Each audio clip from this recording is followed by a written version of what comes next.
I'm Christy Pambianchi, Executive Vice President and Chief People Officer at Intel. Welcome to the first episode of my new series, Conversations with Christy. Throughout this series, I'll be interviewing guests about top-of-mind topics related to the employee experience, the future of work, and beyond. And today, I am thrilled to have Intel CEO and my boss, Pat Gelsinger, join me. As the driving force behind Intel's strategic vision, he has been on the bleeding edge of AI and its power to transform the way we work. So, Pat, let's start off with just why is everybody talking about AI?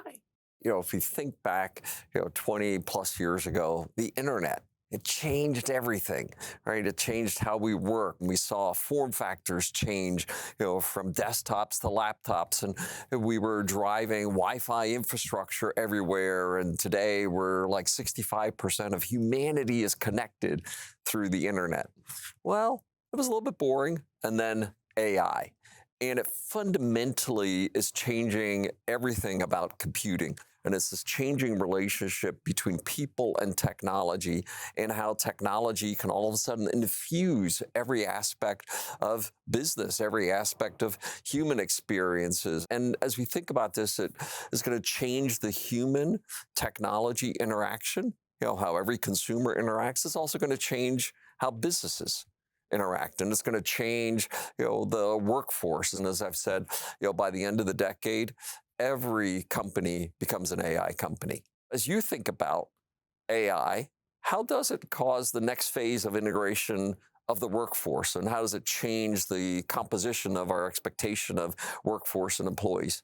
As we think about AI, just over the last, 14, 18 months, it's quickly gone and permeated to where almost everybody in society has interacted with a form of AI. And so I think there's a knowledge and awareness among workers and among society that AI has the possibility of doing a lot of good and transforming people's lives. And then there's a little bit of anxiety of what is that actually really going to look like? So I think when we think about how to integrate it into the workforce, I think about it's like the human plus factor. And if our employees and humans are able to do a certain set of things today, AI is going to be an enabler to do a plus. Maybe it'll take some tasks and summarize huge sums of data that would be impossible for someone to review all themselves and present that to them, give them prompts of some next actions that they might want to think about in their job. It may have other functions and capabilities we're not even aware of yet. So I think that human plus is really important. So I think when we then think about in the workplace, I think there's three things we have to do. I think as all companies and other institutions is communicate how we're thinking about AI in the workplace. Second, I think we have to educate. It's one thing to say, okay, everybody has been exposed to it, but I still think education and training on what it is really important.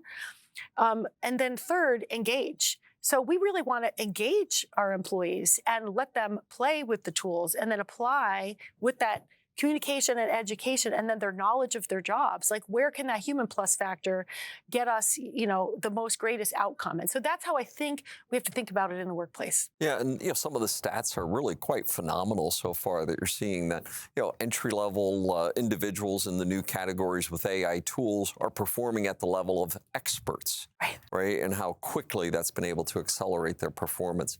So maybe you could say a little bit more about how Intel is addressing the skills gap and, increasing access to AI education and making it part of the career pathways.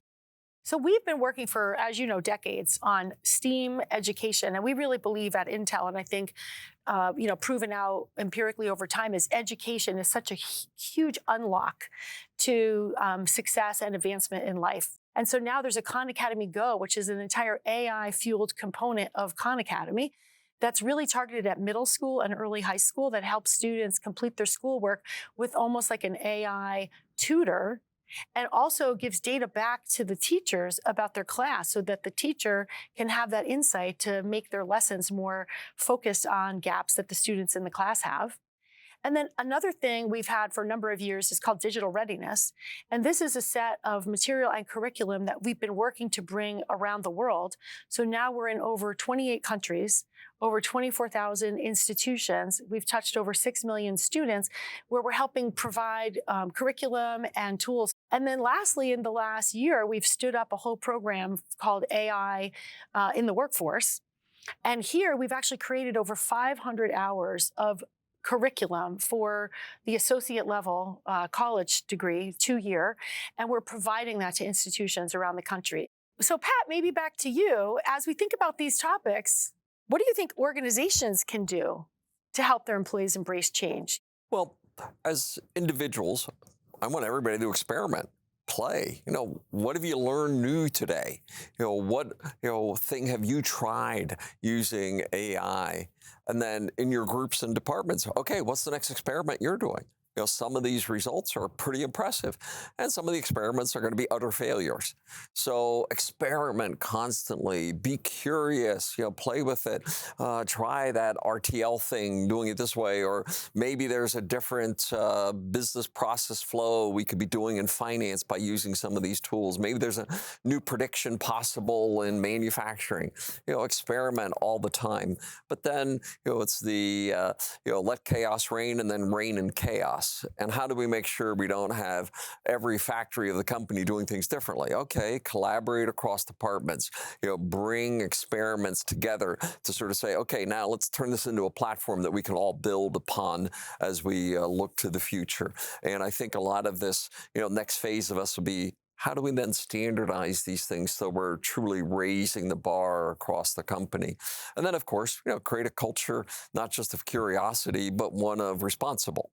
Right? Because at the end of the day, our data is our most important asset, right? Our factories and the data associated with that. We have to do it, with rigor, with security, with trust in mind, and being able to do it in the way that truly is responsible for us. But then we're creating, templates, use cases, et cetera, that we're able to go to our customers and say, do it like us. If you do it as good as us, you're pretty good, right? And let me show you how we made that work.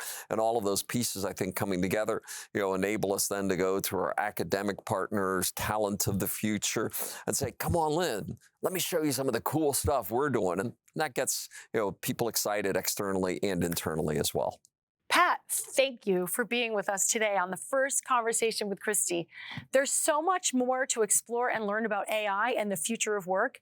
As Intel CEO, it's great to hear your thoughts on how we move forward into this new and exciting reality.